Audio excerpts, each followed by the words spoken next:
Alright, we're live. Hey, Keith, we're doing a Carcast. Remember these? Yeah, I do.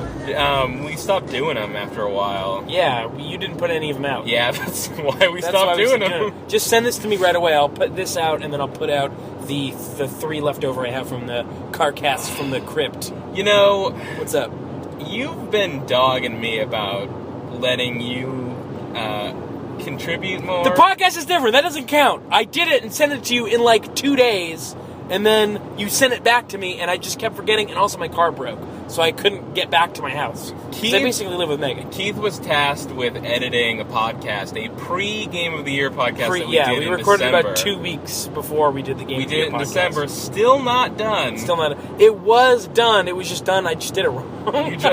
It was done. You just forgot to do any of the parts that needed to be done. Well, the problem was I was listening to it over my speakers when I was editing it, and then you sent it back and said, I listened to it through headphones and it's garbage. Yeah, which I haven't even tested. That's the trick. You can't listen to podcasts through speakers when you edit them. Yeah, so it sounded totally fine to me. But then when I sent it back to Kyle, he was like, nope, this is ass. This is hot garbage. This is an ass that you sent. I was expecting a podcast, and I got this ass. It's like you just stuck your butthole right up to your computer and just took a dump right inside of it, and it got sent over the internet to me. Yep. It took like 3 days to get the stink off that screen, too.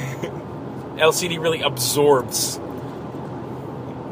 Oh, you did it on the monitor. Yeah. So you're like a grandma. I pressed it through into Skype. You're like a grandma who thinks the monitor is the computer. Yeah. I just recently, and I have no idea where this was, I heard someone refer to like the tower, which is the computer tower, as a CPU. And I forgot. That is how do you even know CPU? That's like a really old thing. I remember my mom used to do that. Like, I started doing that because that's essentially what my mom told me it was called, that the computer itself was called the CPU. That was a thing that people used to say like around like 2000 in the late 90s. And then I just heard someone say it again like a week ago. Where did they get that? What the hell? Did they get it from like some shitty sci-fi thing that happened? Like in Johnny Mnemonic, did they call a computer a CPU? I don't know. Because that's a thing. There is a CPU. It's just tiny and inside of the tower. It's a good question. I mean, maybe it came from, I don't know, like the... Grown-ups are idiots. Computers and people's relationships with them used to be so different in the 90s. Yeah. I mean, yeah. So who knows? Back when we still had fucking net neutrality, am I right? Back when things were fair. Yeah.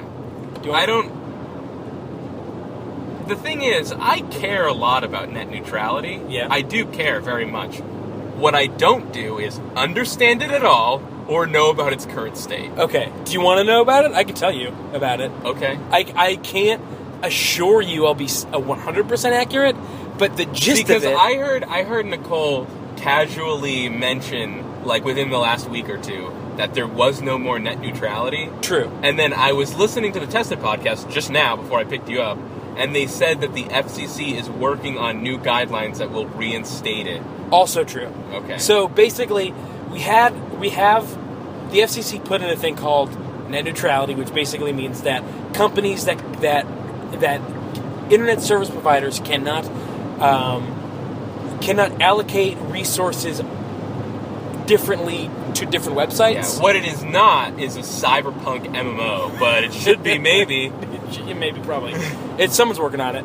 So like Comcast, the idea is that because Comcast provides television services and internet services without net neutrality in place, they might do something like slowing down access to Hulu and Netflix so that people are more likely to use Comcast's own services instead of the web services that they also provide. Mm-hmm. That's the fear. And so recently, the net neutrality agreements put in place by the FCC were struck down. By the way, I remember when the FCC was the bad guy, by the way. Yeah, I know. And now it's just like, fucking, please. The FCC's got, please, come on, FCC, do it.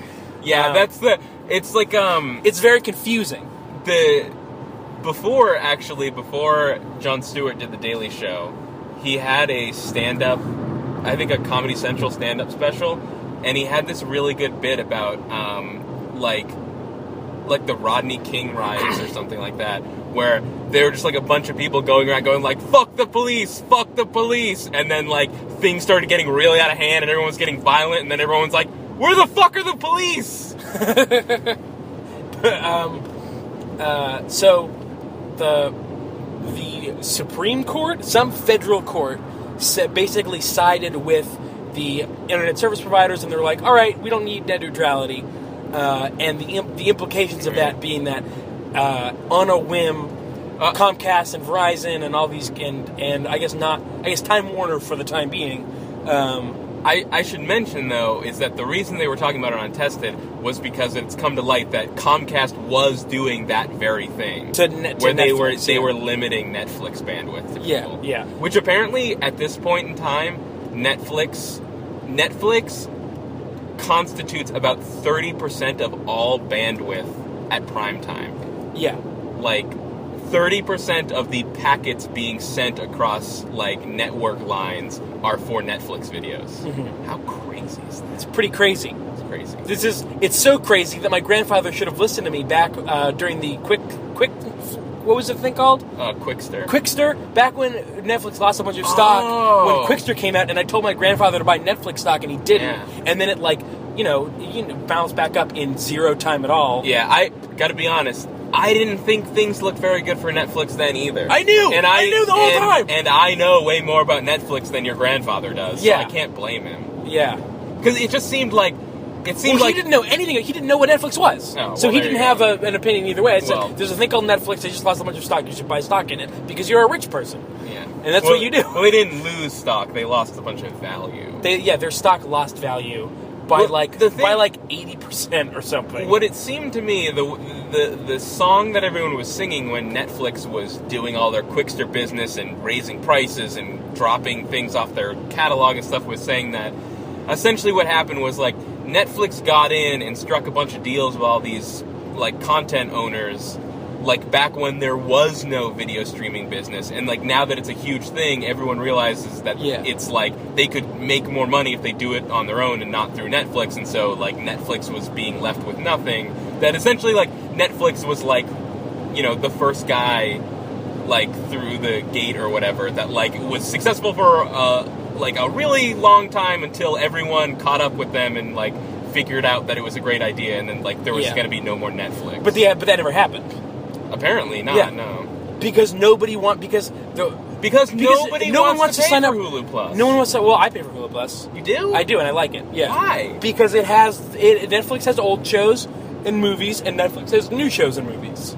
2 reasons I won't pay for Hulu Plus. The big reason, every once in a while, I stop and go, man, I should get Hulu Plus so I can watch Hulu on the TV. I watch way more TV than you do. Here's the thing. It still has ads. Fuck that. Yeah, it sucks that it has ads, but, like, I like being able to watch, like the most recent episodes of Parks and Rec, and the most recent episodes of Community, and the most recent episodes of Archer, probably. Yeah.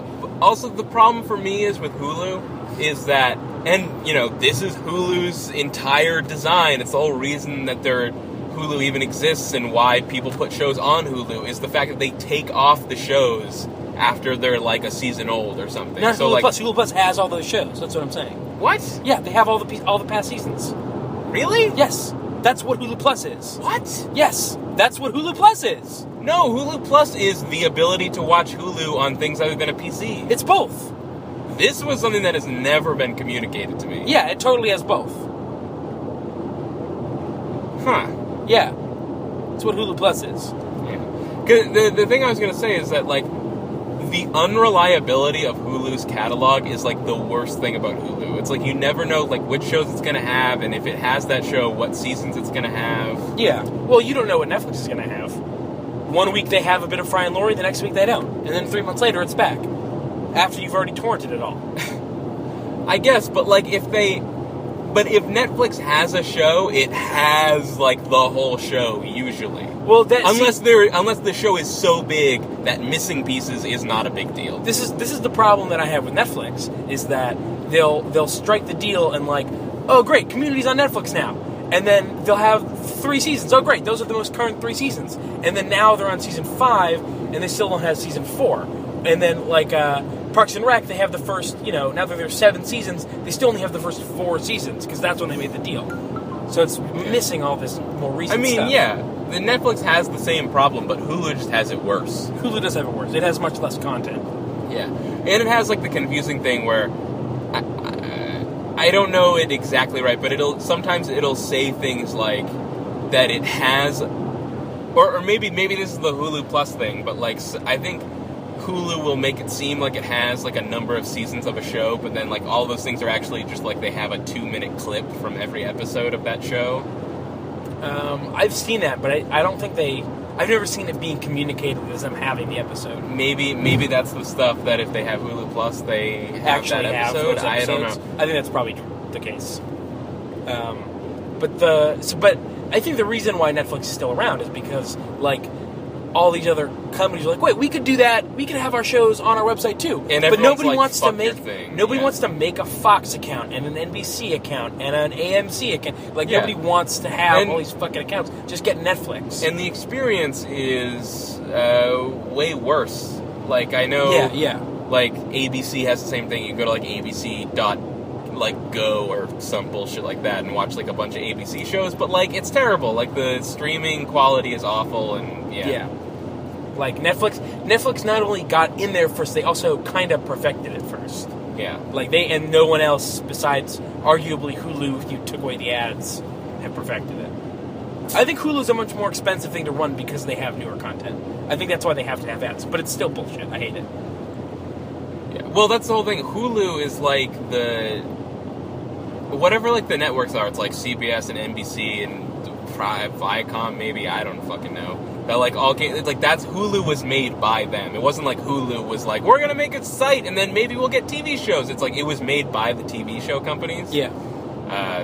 To suit their needs. Mm-hmm. So, like, that's why Hulu is so fucking weird. It's because, like, all the people are like, well, we want people to be able to catch up on the show so that they'll watch it on TV, but then once the season's over, we're gonna take that off so that they'll buy our DVD sets and, like, all that kind of stuff. Yeah. They also, by the way, I kept on seeing Hulu ads for, like, we have all the Criterion movies. They totally don't, because there were 2 Criterion movies that I needed to watch for homework that aren't on there.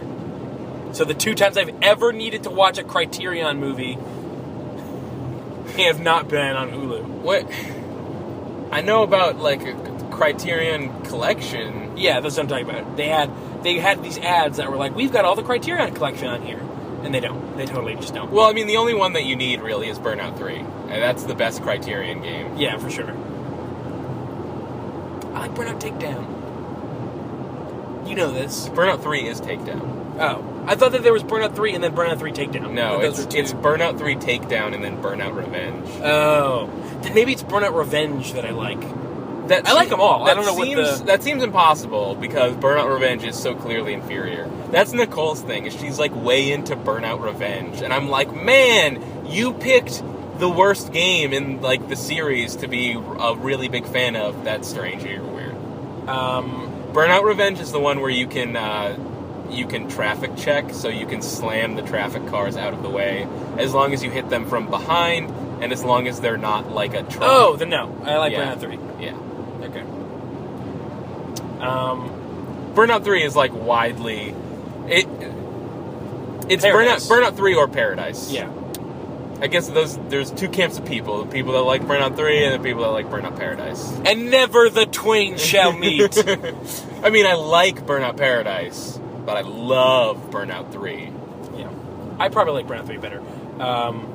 Anyway, what happened to them, right? What was that about? Yeah. That was weird. So... I mean, do you know any specifics? I don't really I read remember, it. But it's like... I read it, but I don't remember. They kind of just were like... They just kind of fizzled out, and all their stuff went over to a team called, Ghosts. Yeah. Which is now being closed down. Seriously? Yeah, Ghost... What the fuck did they do? What happened? It was like... I think, all of their games are hits.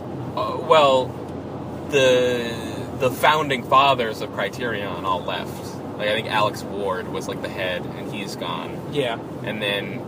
So I think it was, like...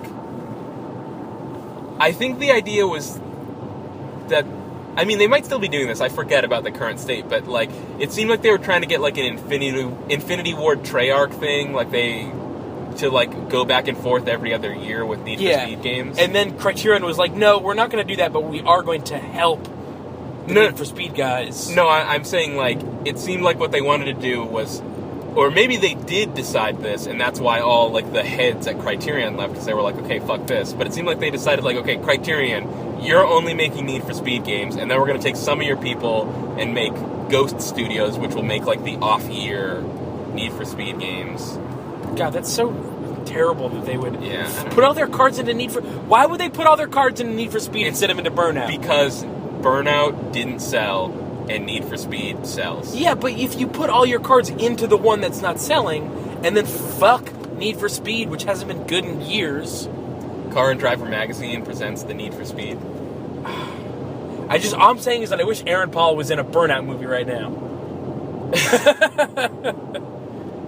That movie comes out on my birthday. You know? That movie looks so bad. Happy birthday to me. Oh, God. I haven't seen anything from it. I just know that I opened the case to Need for Speed Rivals on PS4, and it had a little thing in it that said, Need for Speed movie coming out on the 14th of March. Get ready for it. Can we agree that the worst possible thing that the Need for Speed movie could do is take itself too seriously? Well... That's exactly what it... But not in a fun way. Hang on, though. Okay. Need for Speed Most Wanted, which is where, like, this character that Aaron Paul is playing, Razor Callahan, comes from, that you've heard me talk about numerous times. He plays Razor Callahan? He plays Razor Callahan. Okay. It was a genuine attempt to make edgy, cool, gritty FMV cutscenes for this Need for Speed game, and they're just, like, atrocious in the best way possible. This is that, but in a bad way. Probably. Yeah, it's not... It's... They don't... I've been listening to... I mean, the thing Never is... Not Funny. Kiss doesn't get the joke.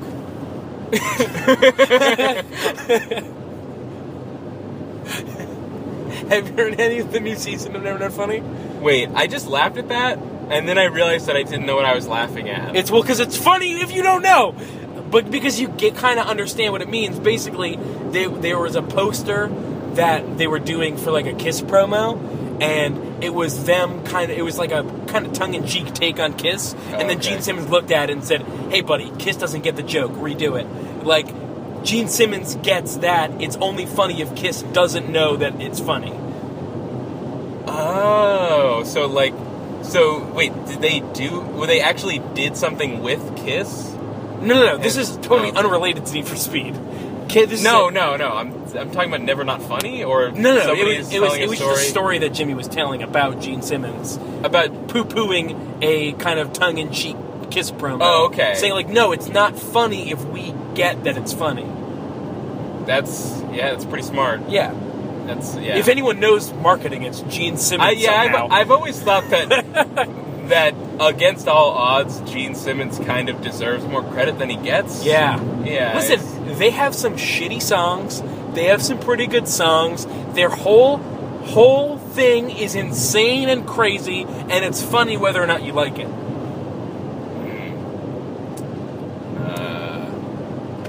So try to tell me that Strutter is not a good song. That's the one I was thinking. I was like, in my head, I was trying to say like, well, that one song is good, but I couldn't go like Strutter. It's Strutter. Remember what was good? Strutter is a pretty good song. Yeah. And then if you want to go the polar opposite of that, 16. That song is a piece of ass. I kept trying to, in my head, play Strutter, and it kept becoming Tonight I'm Gonna Rock You Tonight by Spinal Tap. I just watched that with Megan. She really liked it. Oh, cool. Yeah, oh man, that movie's so good. That is, yeah. Still one of my favorite jokes of all time is, it's Rob Reiner plays the... Yeah. Yeah, it's Rob Reiner and, not the lead guy, the second guy, what's his name? Nigel? I don't know. I can't remember his name. But he's playing the piano piece, the really sad piano piece, and he's explaining how it's part of a musical trilogy. And he's like, I really think D minor is like the saddest key. And he's like, what's this one called? He's like, Lick My Love Pump. And it's just this beautiful classical piece. Man, that movie's really good. That is a good movie. This is Spinal Tap, classic. Yeah. Obviously, not breaking any no presses are being stopped when we say this. People don't give Best in Show enough credit. I think that movie's even better than Spinal Tap. I never liked it. It's really good. Yeah. That's what I'm talking about. People don't give it enough credit. It's better than Spinal Tap. That's crazy. It's not. It's better. It's definitely better. Get the fuck out of here. There's a 5-minute The thing about Spinal scene. Tap is that a lot of those songs are actually good. Yeah. A lot of those dogs are actually good show dogs. I don't know what the... Well, I don't get to appreciate that. I can have the Spinal Tap soundtrack and enjoy it. There's a fucking 5-minute scene of Christopher Guest just naming different types of nuts. Because that's his special skill. Is that he knows all the names of all the nuts. Speaking of movies, well, alright. I don't want to get away from this. Cashew nut. Stop it. Grape nut. What I was trying to say was that with Aaron Paul as Razor Callahan, like, the fact that Razor Callahan is in the movie, I'm, like, a little bit interested, because I was like, I don't know, maybe this will be, like, a poor man's Fast and the Furious. Yeah. Something. Maybe there's some enjoyment to be had out of it. If they had the actual guy that played Razor Callahan in the game, the movie, yeah. I would be hard right now. I would just have a rock hard erection from now until March 14th. See, the problem is that they got Aaron Paul, and then someone in charge of making the movie said, this needs to be as serious as Breaking Bad. Maybe its seriousness is what's going to make it. I'll see. You want to see it? I'll see it with you. Let's go see it. Let's go see it. All right, I'll see it with you. And I guarantee that it's not going to be fun. It's going to be a real slog. I don't know. 2 movies I just saw.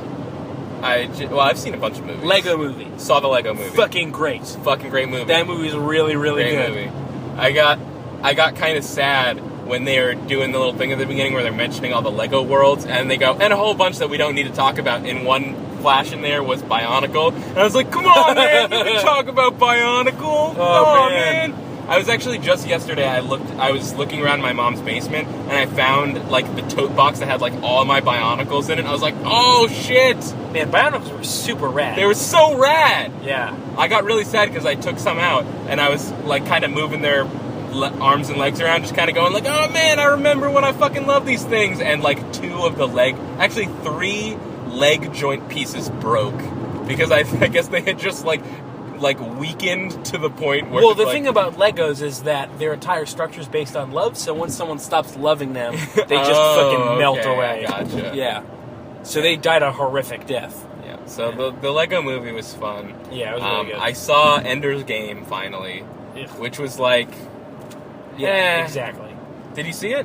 No. Okay. I just knew. I knew. I don't have to see it. What it basically was, it was like they took the book and then more or less faithfully recreated a number of scenes from the book, but like they really didn't capture. They didn't capture it. It was like they just tried to... It was almost like they filmed the entire book as a movie and then just went and started cutting things until it fit like a movie length. Mm-hmm. So it's like, you know, he goes through all those things where he's like getting promoted to like through his like military school or whatever. Yeah. And so, but it'll be like he did like the very first battle where like he did a really good job and like his captain got like pissed about it, and then he's captain, and then it cuts to like, did he kill the guy? I think they made it like less brutal. Like I think in the book he like it's supposed to be brutal. It's supposed to be brutal. He's supposed to have killed someone. He like in the book I think he like crushes the guy's like nose into his brain or something. That's in the book. In the book, yeah. And it's like in this one they're fighting in the bathroom. And, like, the guy comes at him, and he, like, goes to, like, he kicks him, like, with both legs, and the guy, like, stumbles backwards and, like, hits the back of his head on, like, a thing. And then, like, they say that he's gonna be okay. Why? They can't just let it be like, well, maybe he killed him, maybe he didn't. Yeah. They had to say... I mean, that was the thing in the book. They said he would be okay, too, and then, like, later he finds out that the kid actually died. Yeah. But I don't think that is what happens in the movie. Yeah. Okay. Did they have any of the computer game stuff? Yes. Because that was the illest shit in the book. Because, I mean, is that not the titular game? No. I mean, like, he's got his, like, little computer simulation thing in his room. That's what I'm saying. Like, I always took it that game was the Ender's Game. That was the game that the title is referring to. That's how I took it. Yeah, I also did take it that way. But, like, you could still not have it. There's other games in Ender's Game. Yeah, I would not blame some executive producer for not knowing. Like, well, the game is this game. Yeah, the game's in there, so it's cool. That's the thing. It's like it's kind of like they're trying to be faithful. Like all the scenes in the movie more or less faithfully recreate scenes from the book, but it just doesn't. It doesn't all come together in a way that properly. Like it doesn't properly convey like the drama of the story, and like all the emotions involved in it. So it just kind of falls flat. The one big thing that they did, and obviously this is like spoilers for the book, but the one big change that they made was that I don't think it was like in the book. It's like they couch it in like, oh, the aliens are going to come and invade us sometime, maybe. We're pretty sure, so we got to be ready. And then like at a certain point near the end, he finds out like, oh no, like. We're preparing because our ships are just about to get to their homeworld and we're going to fuck them up. Yeah. And, like, maybe I just wasn't paying attention, but it seemed like they introduced that point, but it didn't, like, they didn't introduce it as, like, a twist. It was just kind of like, oh, we're about to invade them. Like, they did, like, it wasn't, like, some big reveal. That was a huge reveal in the book. That was, like, It was, like... It was almost the biggest reveal in the book. Yeah. Wait, what is the other biggest reveal? Was that this... spoilers, that the simulations were real. Oh, yeah. By the way, What's up? I think I might have gone the wrong way, so we've got to take the GPS out. Oh. No, this looks right. I think we have to pause the recording and then get the GPS. Okay. All right, actually, this doesn't look right anymore, so... Yeah, I'm pretty sure this is not right. My bad. We were podding. All right, we're now recording and GPSing. Let's put it back in the thing. Simultaneously. Wow. That's the future right there.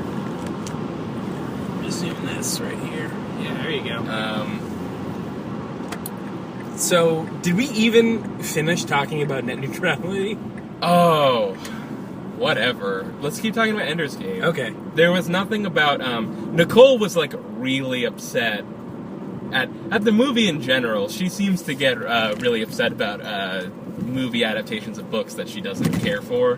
But she was really upset that there was nothing about Peter Wiggum? Peter and Valentine, and their whole like political takeover of the entire United States or whatever the fuck. Well, that's a super important point for any other book in the entire series. Yeah, that's the thing. It's like it's bizarre and interesting, but it really has nothing to do with the core story. It's interesting because it like I like the parallel between Ender and his fucking sociopath, insane megalomaniac brother. Like, Peter is only in the movie for like 2 seconds. I was surprised how faithful, again, like it is to the book. Like he shows up with like a fucking alien mask when Ender gets home from school. And he's like, "You're gonna put on this mask, and then we're gonna fight." And then he like strangles him, and he's like, "I could kill you," but like that's it. It's like a 2-second sequence, and then he's gone. Like that's like the introduction and establishment that his brother's a psychopath. Yeah, but not a genius. They don't paint him as a genius, do they? Because he's a fucking genius. Too. No, they don't. He's as smart or smarter than Ender.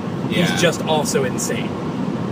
I mean, the thing is, it is like Ender's Game is a pretty dark story. Yeah. So there are like the movie is like not all completely whitewashed. Like there are some dark stuff in there, but like it's just like. But most of it in the form of facial tattoos.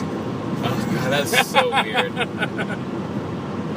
I don't think that character had facial tattoos in the book, yeah, me neither. And if he did, it wasn't important. It was finding. It was like the one change that they made, which is like Ben Kingsley's character, Mazer Rackham, has a bunch of facial tattoos. Was he just like, is Ben Kingsley just like, I won't take any role that doesn't totally change my physical appearance? And there's like this line where he asks like why he has all these tattoos, and he has some explanation about like it has to do with like his family and his ancestors or something, and he's like, in this way my like face speaks for the dead. Like they just like they don't actually talk about the real speaker for the dead thing at the end of the book, but they did throw in like this weird line where they said speaker for the dead, but it was for Ben Kingsley's fucking weird ass face tattoos. Yeah, that was the one strange change that they made. All the other changes are there really aren't any other changes. It's just like it just wasn't a good. Yeah, the movie just like moves at a lightning clip, and it doesn't. Yeah, they brush over important stuff because it's a movie. Yeah, it just doesn't. It doesn't really work. Or maybe the problem is that they don't like brush over enough, or something like. It felt like like maybe it would have worked as one of those movies that has like a constant like narration from the main character, like because that's essentially what the book is, right? You know, because like he's at this like military school for like how many years? Like 4 years or something. Yeah, and the movie makes it seem like it's like a month. Yeah, it's just it's weird. It's a very nuanced book. Yeah, about Ender's relationship with like 20 different people. Yeah, there's a lot of nuance there in the book, and it's not, you know, it's really not a book that can be a movie, and that's probably why it took so long for it to be one. Well, it's a book that could be like 3 movies. Maybe just make it like 3 movies. Maybe that's super popular now anyway. What were they thinking? But then the thing is, like, who's gonna finance that? Because there's not a lot of stuff that happens in the book. Is the thing. Like, there's really just, like... There are amazing movies where fucking nothing happens. Yeah, but they're not about kids that go into space and fight. You know, like, at some point it has to kind of appeal to kids, so then it can't really be... It's just a... I don't think it works in the movie. Yeah. I watched the episode of Half in the Bag today where they reviewed it. They hadn't read the book. They came away really not liking the movie and feeling like that the book probably was a lot better, which is the truth. Yeah. I got a little bit of enjoyment out of it just because it was like, man, this doesn't really work as a movie, but it's still kind of cool that like some of these things from the book are recreated in a movie. You should really check out Ender Shadow. Yeah, maybe. I really don't like I don't like prequels, and by that extension, I don't really like parallel stories, just because it's really good. It provides because it's not just a parallel story. It provides its own depth, and then also much more depth to the original book as well. Okay, it's really good. Ender Shadow is very, very good.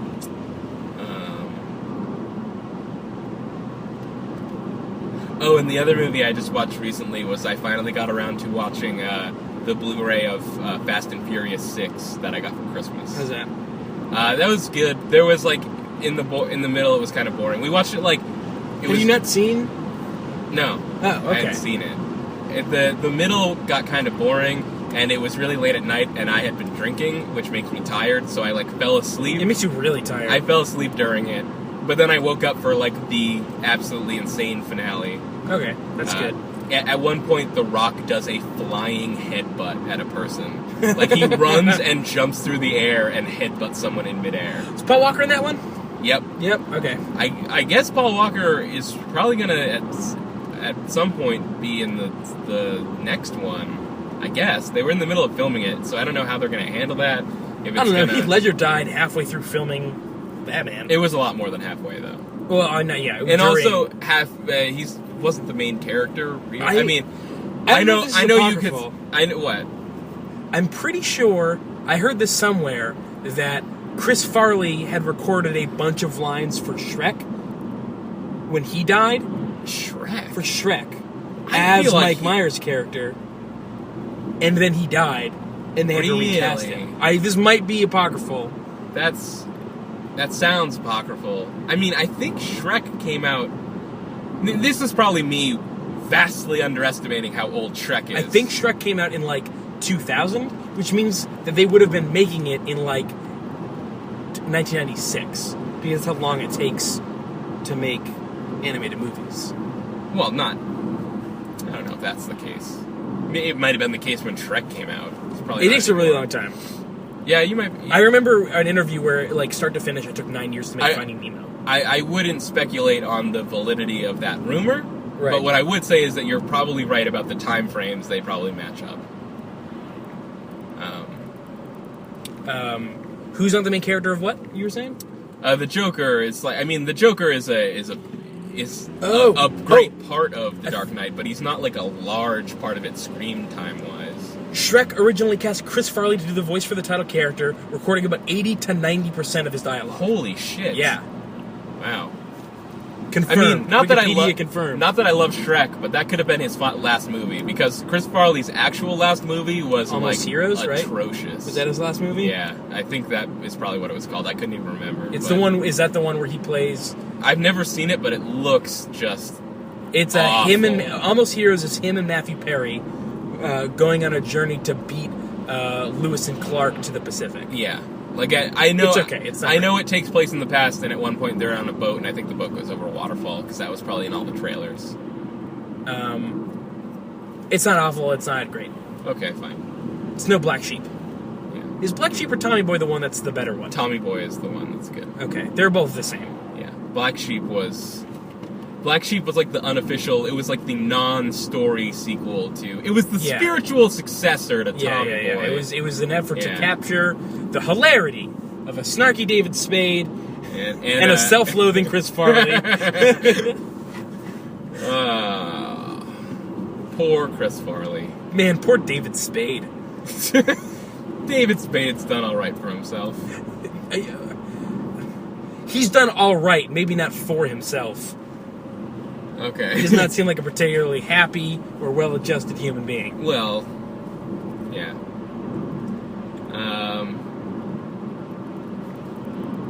What was the... There's some... okay. I was thinking this was a recent movie. It wasn't, but I just recently watched The Emperor's New Groove again. That's a good movie. And just thinking, what a weird choice. How weird it was to hear, like, David Spade's voice, like, narrating a movie. Yeah. Like an animated movie. Like, David Spade just seems like a weird person to choose for an animated movie. It was good. He did a good job. Yeah, he did pretty good. Not that he was at all the star of that movie, and it was clearly David Puddy was the star of that movie as Kronk. As Kronk, yeah. What is that guy's name? Patrick Warburton? Patrick Warburton. Nailed it. You're, man. Yeah. Who the fuck are you even talking about? Patrick Warburton, David Puddy. Kronk. That's his name. Oh, is David Puddy a character that he also plays? Yeah, in Seinfeld. Oh, okay. You ever seen that? Seinfeld? Yeah, I've seen Seinfeld. You ever seen him in Seinfeld? I don't know. Maybe. He was really good in it. Cool. Yeah. Yeah. Can't believe I pulled Patrick Warburton out of there. What else are we going to talk about? What else is there? I saw Rational Games that's a thing. Yeah. It's kind of a bummer of a thing. Yeah. It's a really weird thing. I don't know how much interest I have in it. I know, like, Nicole was, like, furious with Ken Levine for putting all these people out on the street. Like, he could have stayed on he even admits that he could have stayed on as, like, a board of whatever the fuck guy, and still, like, not... As unnecessary... I wrote a whole thing about it. As unnecessary as it was, probably, for these people to lose their jobs, I ultimately do not think it was Ken Levine's decision. Yeah, it's really not It was his probably decision, Take-Two. Like, I'm sure, like, I want to leave my job. Hey, Take-Two, can I do a different thing? I'm like, all right, but we're gonna... If you want to ever do anything that isn't Bioshock, we're gonna have to let go, like, 200 people. Yeah, yeah. Or, like, first of all, layoffs are, like... we always hear about... It seems like we hear about layoffs and studio closures all the time, but even more than that is, like, industry standard for, like, laying off tons of people after a game is finished and stuff. It's just usually not, like... Yeah. A big, really well-known... This isn't even... Like, this isn't even the biggest layoff in Irrational's history. Yeah. At one point, they had 300 people, and they sized down to, like 100 and something. You know, and I'm not saying it doesn't suck for people that lost their jobs. It totally was sucks. Like, hey man, it's video game making. They know they can get laid off at any time. It's just kind of like the sad reality is that, like, video game developers can pretty much be laid off at any moment. Yeah, and like the entire industry has basically no unions. Yeah.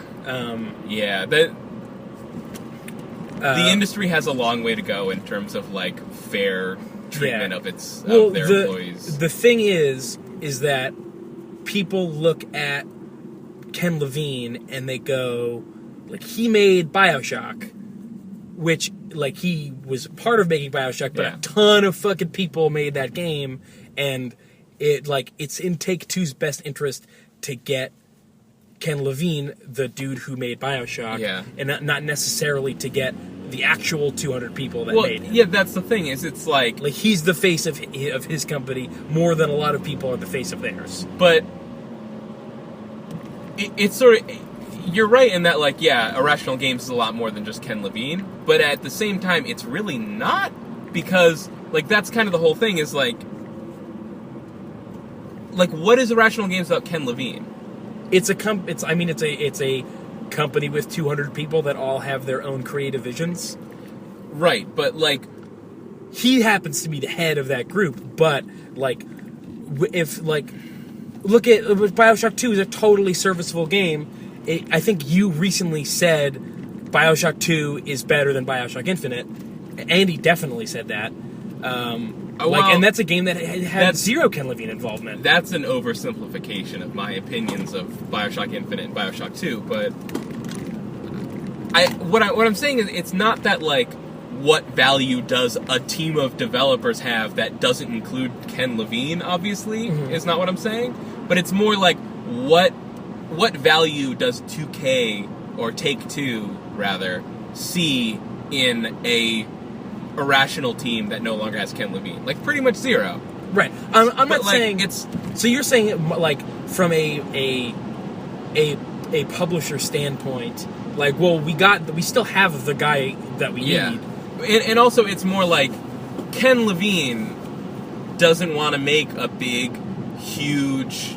5-year monster game again, or at least he doesn't want to do that right now. Right. And so it's like, what is he supposed to do? What is he supposed to, like, stay on and do something that he doesn't like, so that it's like over 100 something people can keep their jobs? Yeah, it makes me it conjures up images in my head of, like, the idea of, like, staying in a relationship just to not hurt the other person's feelings or something. Like, right. You know, it's like, what is he supposed to do? He doesn't want to do it anymore. It sucks that, like, him leaving kind of results in, like, 100 people being laid off, but, like... Yeah. But the idea is, like, look at Lionhead.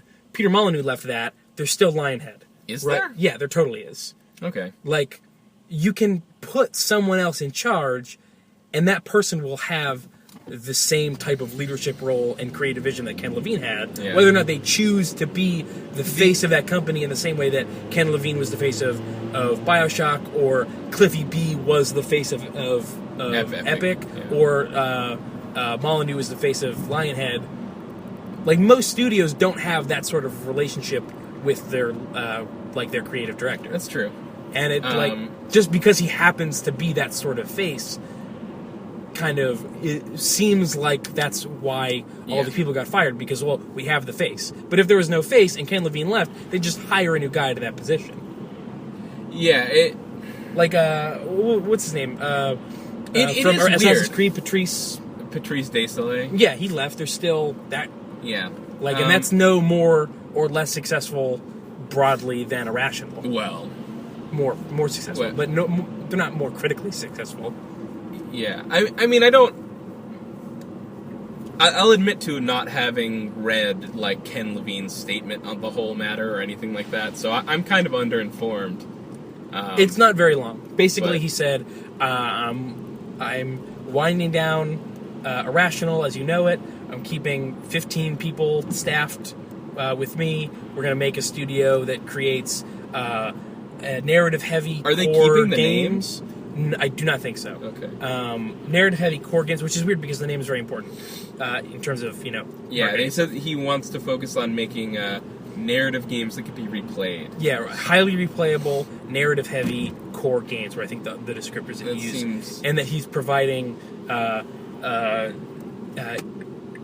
he's giving people time to, like, do their portfolios, and he's having job fairs inside the studios and all that stuff. Which seems like what it seems like is he said, I want to leave. Take-Two said fine, but we're going to have to fire everybody. And then Ken said, fine, but you have to put all these measures in to make sure that the people that work for me can get a job as easy as possible. It basically sounded like I blame Take-Two.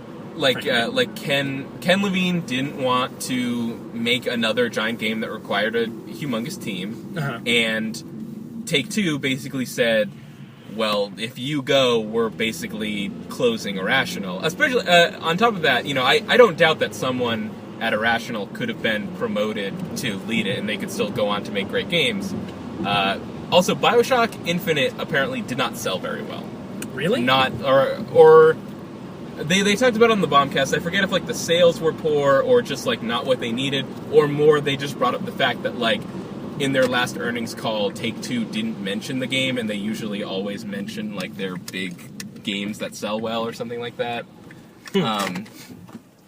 But yeah, it basically just sounded like Ken Levine's options were either to do what he did and lay off everybody, or to just stick around and continue running, continue to be the head of a studio that would, I guess, go on to make some big game that he would have not a very big hand in, while he does his tiny little whatever thing he wants to do. Yeah. Which just seems weird. I think it's understandable that he wouldn't want to do that.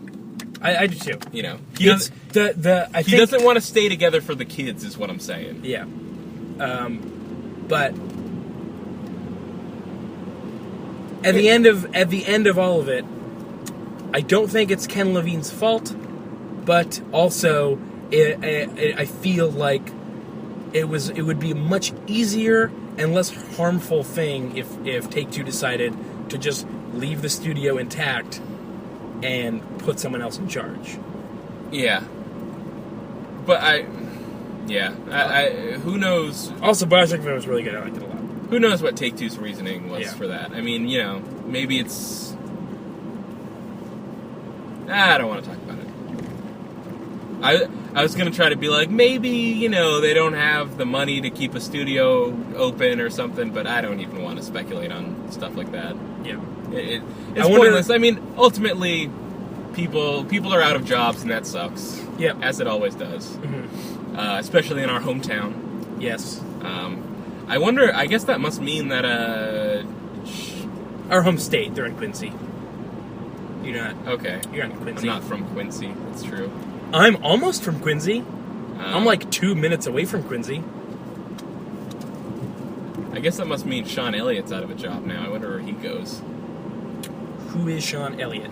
He was a guy that used to be at, he might be one of the 15. GFW magazine and oh, yeah. Okay, yeah. I know who Sean Elliott is. He might be one of the 15. Who knows? He could be, I guess. It's, yeah. It seems unlikely to me because he came in... he came in as basically a nobody, I think, at the beginning of the development of BioShock Infinite. Oh, okay. But apparently he, he came in as, a producer, which is apparently some kind... I don't know a ton about the game development business, I wonder what this has on... this has on the release of... what's it called? Burial at Sea Part 2? Burial at Sea Part 2. Because they're it basically implied, everyone's kind of, getting fired almost right away, and that doesn't come out until, March or something. I mean, late March. Well, I mean, it's... Is there going to be enough people to support it if there are bugs? What? Well... is anybody going to be able to patch it? I mean... It needs to be patched? Now I'm just completely pulling stuff out of my ass. I don't know how game publishers work, but I mean, I assume if that needed to be done, Take-Two could probably get... Take-Two has game developers. That's arguable. They could probably get somebody to take care of that, right? I mean, yeah. Probably not. Probably the answer is nobody will do anything. Yeah. They'll just make sure it's pretty good when it goes out, and then it'll be done. Yeah. We're here. Okay. We arrived at our destination. And, let's go do this for another couple more hours. If you feel vaguely lethal in a sense, more or less, never mind.